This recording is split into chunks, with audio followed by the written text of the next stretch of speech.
Second रुद्धोष्म प्रसार, ठीक है, जो कि है बी से सी की तरफ। बी से सी की तरफ जब अपन जाते हैं तो ये होगा रुद्धोष्म प्रसार, और ये रुद्धोष्म प्रसार है इसलिए यहाँ पर जो होगी दी गई ऊष्मा ली गई ऊष्मा कुछ भी नहीं होगी।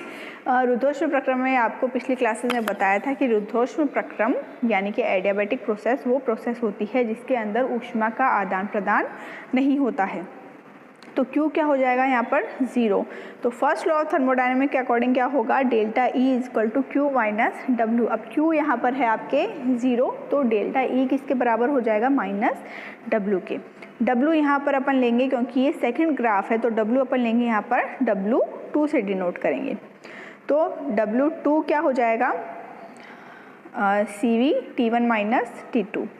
क्योंकि यहाँ पर B से C की तरफ ग्राफ जा रहा है तो B पर आपके जो है वो पैरामीटर्स हैं P2 V2 T2 और C पर हैं P3 V3 और T1। तो हमेशा बाद वाला जो टेम्परेचर होता है उसमें से फर्स्ट वाले टेम्परेचर को माइनस करते हैं, तो डेल्टा E की वैल्यू यहाँ पर क्या हो जाएगी, CV T1 minus T2 is equal to minus W लिख सकते हैं या फिर W2 भी लिख सकते हैं। तो W2 अगर माइनस का साइन अगर अपन हटाते हैं तो T1 और T2 की जो है पोजीशन बदल जाएगी, यानी कि W2 इज इक्वल टू हो जाएगा CV T2 माइनस T1। इसके बाद नेक्स्ट आता है आपके समतापी संपीड़न यानी कि आइसोथर्मल कंप्रेशन, यानी कि समतापी संपीड़न जो कि है C से D की तरफ अगर अपन जाते हैं तो C पर पैरामीटर्स हैं आपके, ग्राफ में आप देख सकते हैं C पर पैरामीटर्स आपके हैं, C पर आपके पैरामीटर्स हैं P3 V3 T1 और D पर पैरामीटर्स है P4 V4 और T1, ठीक है।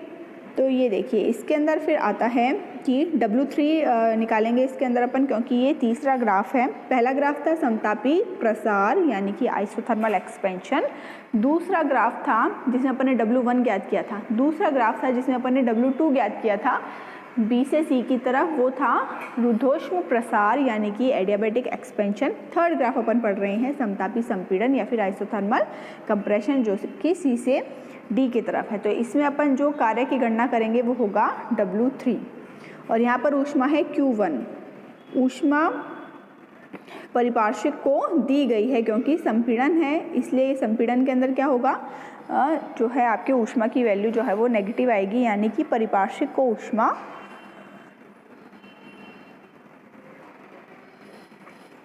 दी गई है। तो delta E first law thermodynamics के अकॉर्डिंग क्या हो जाएगा, delta E is equal to Q1 minus W, Q minus W। तो Q1 यहाँ पर ऊष्मा दी गई है इसलिए नेगेटिव साइन आएगा और W के साथ क्या आएगा, W3। अब वही आपके समतापी प्रोसेस है, आइसोथर्मल प्रोसेस है, तो आंतरिक ऊर्जा यानी कि डेल्टा E में कोई भी परिवर्तन नहीं होगा तो वो 0 हो जाएगा। तो minus Q1 equal to W3 और इसके लिए अपन ने पहले जैसे फर्स्ट वाले के अंदर अपन ने किया था उस तरीके से इसके कार्य की गणना होगी, यानी कि RT1 ln V4 bye V3, ठीक है। फिर लास्ट आता है आपके रुद्धोष्म संपीड़न यानी कि एडियाबैटिक कंप्रेशन जो कि होगा D से A की तरफ। यहाँ पर D पर पैरामीटर्स हैं P4 V4 T1 और A पर पैरामीटर्स हैं P1 V1 T2, ठीक है। और रुद्धोष्म प्रक्रम है यानी कि एडियाबैटिक प्रोसेस है, तो ऊष्मा में कोई भी परिवर्तन नहीं होगा, यानी कि Q होगा यहाँ पर 0। तो वही आपके फर्स्ट लॉ ऑफ थर्मोडायनेमिक्स के अकॉर्डिंग क्या आ जाएगा, delta E equal to Q minus W, जो कि अपन W4 के रूप में यहाँ पर डिनोट करेंगे। तो Q यहाँ पर है 0, यानी कि डेल्टा E किसके बराबर हो जाएगा आपके, डेल्टा E बराबर हो जाएगा आपके W4 के, यानी कि CV equal to T2 minus T1। और वही माइनस का साइन जब अपन चेंज करेंगे तो क्या आएगा, W4 equal to minus CV T2 minus T1 आ जाएगा, ठीक है। तो कुल कार्य क्या होगा, यहाँ अपना टोटल वर्क हो जाएगा। आपने W equal to W1 plus W2 plus W3 W4।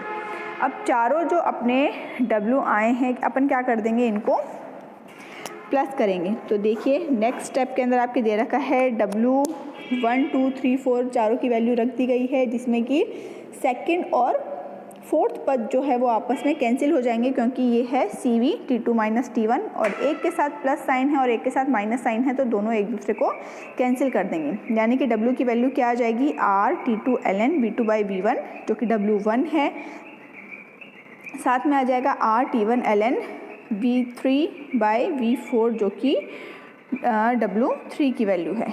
यानी कि टोटल वर्क क्या हो जाएगा Q2 माइनस, ठीक है, तो टोटल वर्क क्या हो जाएगा, ये देखिए आपके एरो से आपके नीचे दिखाया गया है। W इक्वल टू क्या हो जाएगा, R T2 minus T1 ln V2/V1।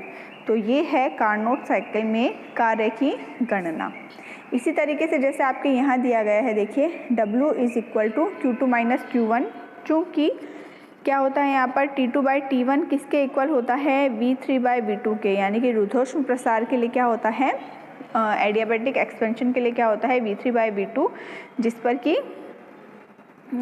Power में लगा होता है गामा-1। ठीक है, इसी तरीके से हो जाएगा आपके T1/T2 is equal to V1/V4 गामा-1 जो कि है रुद्धोष्म प्रसार के लिए।